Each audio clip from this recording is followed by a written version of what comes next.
In May, the Fayette County Board of Education voted to approve raising the occupational licensing tax to avoid the $16 million budget deficit.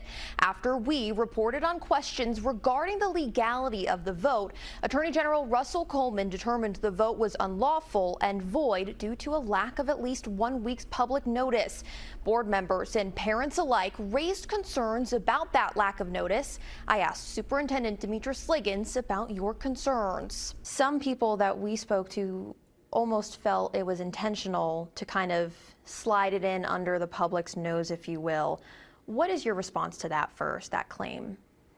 Well, we try to be as transparent as we can. Dr. Liggins says the board agenda was posted at the same time as every other agenda. It's unfortunate that it came across the way that it did, but I'm certainly looking to rebuild that trust. One avenue the district is taking to do this is its newly formed Budget Solutions Work Group. It's made up of educators, students, and community members. They're getting their hands dirty, if you will, looking at numbers, looking at spreadsheets, looking at a variety of things to simply come about with some considerations and some recommendations. As for cuts, Liggins says they've already cut nearly $10 million at the central office level. This includes combining positions and not refilling others after a retirement or resignation. As of date, our campuses have had zero impacts by this budget gap that we're experiencing in the coming year or predicting for the coming year. And so we want to stay away from the classroom as much as possible. Last month, Auditor Allison Ball announced she's launching an investigation into FCPS. Are you at all worried about what she might find? No, we welcome a very fair and honest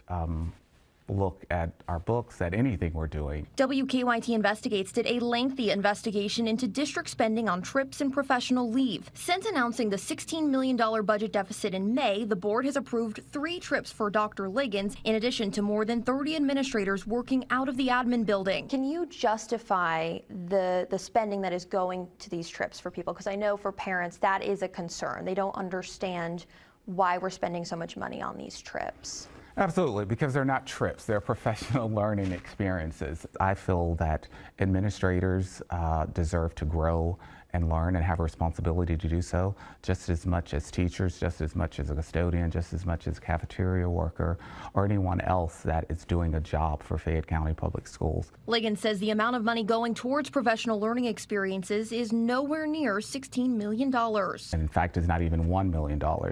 And the return on investment is, in my opinion and expertise, is so much worth the investment that's being made. One thing that's come up in the past is having attendees of these trips present some of the key takeaways to the board.